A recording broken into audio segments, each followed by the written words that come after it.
is 50% off on IVF procedures. 1st November to 30th November in all 49 branches. 49 అంటే సంతానం, 49 అంటే సంతోషం.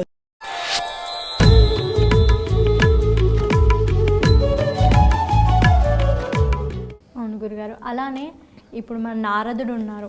నారదుడికి అసలు నిజంగా వివాహం జరిగిందా అనే సందేహం అయితే ఉంది.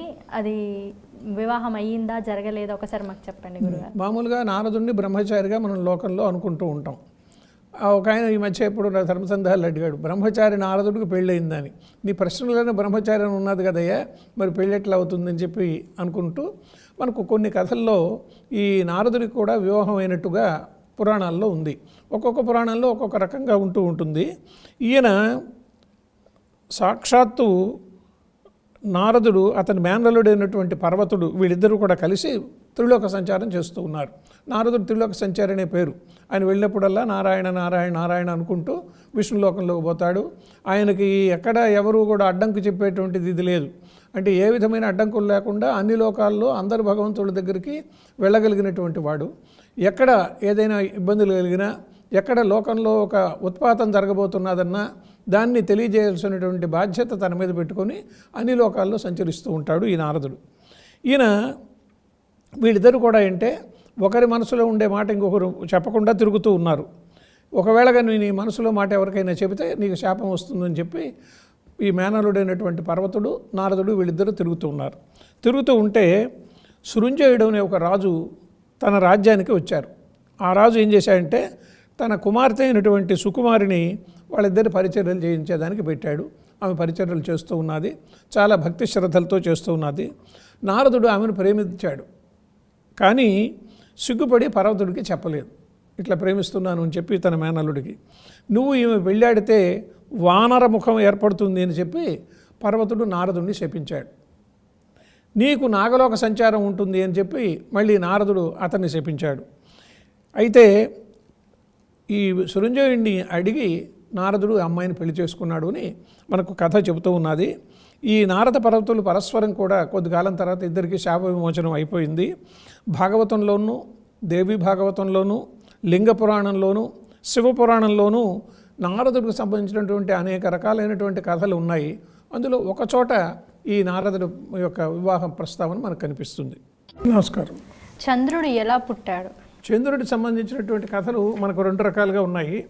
అవి ఏమిటి అంటే అత్రి మహర్షి యొక్క కంటిలో నుంచి పుట్టాడు అని చెప్పి కొంతమంది చెప్తారు. మరి కొంతమంది చెప్పేది ఏమిటి అంటే ఆయన పాలక సముద్రంలో పుట్టాడు అని చెప్తుంటారు. ఈ రెండు కథలు కూడా మనకు చాలా ముఖ్యమైనటువంటి కథలే. అవి మనం చదువుకొని నేర్చుకోవాల్సినటువంటి సందర్భాలు కూడా మనకు ఉన్నాయి. ఎలాంటివి అంటే అత్రి మహర్షి, అత్రి, అనసూయ వీళ్ళిద్దరూ కూడా బాగా ప్రధానమైనటువంటి వ్యక్తులుగా మనకు చెప్తూ ఉంటారు. ఆ వ్యక్తులలో ఈ ప్రధానమైనటువంటి కథాభాగంలో చంద్రుడు వాళ్ళకు జన్మించాడు అని చెప్తూ ఉంటారు. ఆ జన్మించినటువంటి చంద్రుడు షోడశ కళా ప్రపూర్ణుడైనటువంటి వాడై ఆయన ప్రకాశిస్తూ ఉంటాడు. ప్రకాశిస్తూ ఉంటే ఆయనకు ఒక్కొక్క కళ తగ్గిపోతూ రావటం, ఇది కూడా ఒక కథ ఉంది. 16 కళలు ఉంటే ఆ 16 కళల్లో కూడా అష్టాదశ పూర్ణమైనటువంటి కళలకు, షోడశ పూర్ణమైనటువంటి ఆ కళలకు కథ కూడా చెప్తూ ఉంటారు. అత్రి అనేటువంటి ఆయన తపస్సు చేస్తూ ఉంటే అతనికి బ్రహ్మహంసలో జన్మించినటువంటి వాడు అతను. ఆ బ్రహ్మదేవుడు అత్రిని సృష్టి చేయమని ఆజ్ఞాపించాడు. అప్పుడు తపస్సు చేస్తున్నటువంటి అత్రి కంటిలో నుంచి ఒక తేజస్సు వచ్చింది. ఆ తేజస్సే దశ దిశలా వ్యాపించి అది చంద్రుడిగా వచ్చింది అని చెప్పి మనకు భాగవతంలో కథ చెప్తుంది. అలానే మహాభారతంలో కథగానైతే దేవతలు, రాక్షసులు వీళ్ళిద్దరూ కూడా పాల సముద్రాన్ని మదిస్తూ ఉన్నారు. మందర పర్వతాన్ని కవ్వంగా పెట్టుకొని వాళ్ళు సముద్రాన్ని మదిస్తూ ఉంటే అందులో నుంచి రకరకాలైనటువంటి వస్తువులు వచ్చాయి. అందులో ఐరావతం వచ్చింది, ఐరావతంతో పాటు కల్పవృక్షం వచ్చింది. ముందుగా చంద్రుడు వచ్చాడు, ఆ తర్వాత లక్ష్మీదేవి వచ్చింది. ఈ చంద్రుడిని పరమశివుడు తన తల మీద ధరించాడు. అది ఒక కళను తాను ధరించినటువంటిదిగా మనకు చెప్తూ ఉంటాడు. కాబట్టి ఈ చంద్రుని యొక్క జీవితానికి సంబంధించి మహాభారతంలో ఒక విధంగాను, భాగవతంలో ఒక విధంగాను ఉంది. ఈ రెండు సందేహాల్లో ముఖ్యమైనది ఏంటంటే చంద్రుడు లక్ష్మీదేవికి సోదరుడు. ఎందుకంటే ఇద్దరు కూడా సముద్రంలో నుంచి బయటకు వచ్చారు. అదే సముద్రంలో నుంచి హాలాహలం కూడా వచ్చింది, అదే సముద్రంలో నుంచి అమృతం కూడా వచ్చింది. గురుగారు అలానే సప్త ఋషులు అంటే ఎవరు? సప్తఋషులు అంటే 7 మంది అమ్మ. మనకు 7 అనే అంకెకు చాలా ప్రాధాన్యత ఉంది. 7 కొండలు, సప్త సముద్రాలు, సప్త ఋషులు అని చెప్పి మనం అనుకున్నాం కూడా. అది వీటన్నిటిలో ప్రధానంగా గుర్తుంచుకోవాల్సిందంటే 7 సంఖ్యకు మనకు ఉండేటువంటి ఇది. తిరుమలేశ్వరి దగ్గర కూడా 7 కొండలు ఉన్నాయి.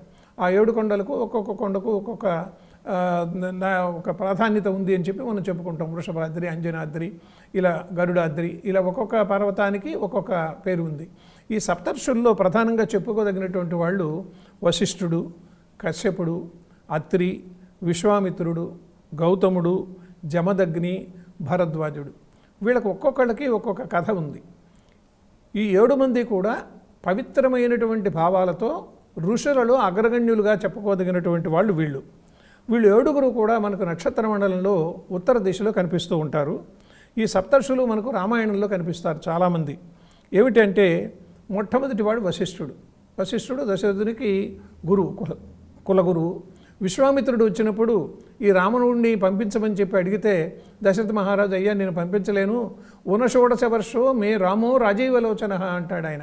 16 ఏళ్ళు కూడా నిండలేదు, మాకు పిల్లవాడిని నేను మీతో కూడా పంపించలేను అంటే అప్పుడు విశ్వామిత్రుడు అంటాడు, నీ కుమారుని గురించి నీకు తెలియదు, అతడు శక్తి సామర్థ్యాలు కలిగినటువంటి పరాక్రమవంతుడైనటువంటి వాడు, నాతో కూడా పంపించమని అంటే వశిష్ఠుడు అప్పుడు జోక్యం చేసుకొని, అయ్యా పంపించు, విశ్వామిత్రుడు చాలా గొప్పవాడు, గాయత్రి మంత్ర ద్రష్ట అయినటువంటి వాడు, పంపిద్దామని చెప్పి రాముణ్ణి పంపించాడు. ఇక కశ్యపుడు సాక్షాత్తు దశరథ మహారాజుగా పుట్టి శ్రీరాముడికి తండ్రి అయ్యాడు. కశ్యప మహర్షి కూడా ప్రధానమైనటువంటి వ్యక్తి. ఆ తర్వాత అత్రి, అనసూయ. ఇంతకుముందు మనం అత్రి గురించి అనుకున్నాం. అనసూయాదేవి ఎలాంటిది అంటే సీతారాములు ఇద్దరు కూడా అరణ్యవాస చేసే సమయంలో అత్రి ఆశ్రమానికి వెళ్ళారు.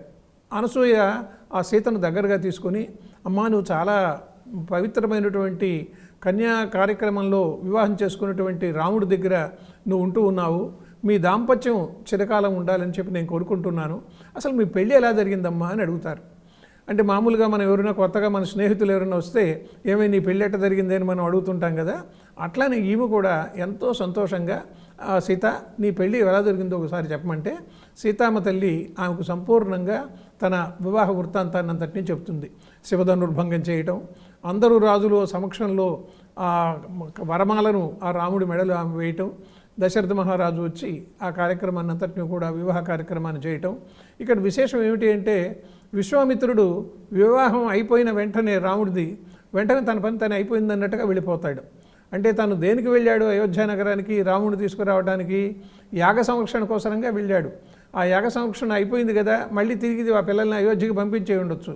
అలా కాకుండా మిథిలా నగరానికి తీసుకెళ్ళాడు. జనక మహారాజును ప్రవేశపెట్టాడు. ఆ జనక మహారాజు కోరినటువంటి కోరిక మీద శివధనుస్సును భంగం చేసి రాముడు సీతను కళ్యాణం ఆడాడు. లక్ష్మణుడు, భరతుడు, శత్రుఘ్నుడు కూడా ఊర్మిళ మొదలైనటువంటి వాళ్ళు వివాహం ఆడారు. ఆ విధంగా ప్రతి ఒక్క ఋషికి కూడా ఒక కథ, ఒక విశిష్టత మనకు కనిపిస్తుంది. ఇంకొక విశేషం ఏమిటంటే ఈ అత్రి, అనసూయలు, ఈ అనసూయాదేవి సీతాదేవికి అంగరాగ భోగాలన్నిటిని కూడా ఇచ్చింది. నువ్వు అడవుల్లో ఉంటూ ఉన్నావు కాబట్టి నీకు కావాల్సినటువంటి మామూలు మన ఆధునిక సమాజంలో చెప్పుకోవాలంటే మేకప్ సామాన్, నీకు కావాల్సిన ఆభరణాలు, నీకు కావాల్సినటువంటి శరీరానికి పూసుకోవాల్సినటువంటి పూతలు ఇవన్నీ ఇస్తున్నాను అని చెప్పి ఆమె భద్రంగా ఇచ్చిందట. ఇక అహల్యకు సంబంధించినటువంటి వృత్తాంతంలో గౌతముడి కథ కూడా వస్తుంది. గౌతముడు, అహల్య ఉన్నారు. ఇంద్రుడి వల్ల అహల్య తన శీలాన్ని పోగొట్టుకోవడంతో ఆమె రాతిగా పడి ఉండటం, రాముడు వచ్చి ఆ అహల్యకు మళ్ళీ తిరిగి విమోచనాన్ని కలిగించటం, శాప విమోచన కలిగించటం కూడా మనం తెలుసుకున్నాం. ఈ జమదగ్ని కొడుకైనటువంటి పరశురాముడి దగ్గరికి రాముడు వెళ్ళి ఆ పరశురాముడికి రాముడికి మధ్య జరిగినటువంటి కార్యక్రమంలో విష్ణు ధనస్సును శ్రీరాముడు స్వీకరిస్తాడు. భరద్వాజ మహర్షి కూడా మనకు రామాయణంలో వస్తాడు. భరద్వాజుడు భరతుడు వచ్చినప్పుడు అందరికీ కూడా వాళ్ళకు మొత్తం పరివారాన్ని అంతటికీ కూడా భోజనాలు అవి ఏర్పాటు చేశాడు. ఈ విధంగా ఆ 7 మంది ఋషులు కూడా వాళ్ళ భార్యలు, సప్తఋషుల యొక్క భార్యలు, వశిష్ఠుని యొక్క భార్య అరుంధతి ఉన్నది, ఆమె కూడా చాలా పవిత్రురాలైనటువంటి వ్యక్తి.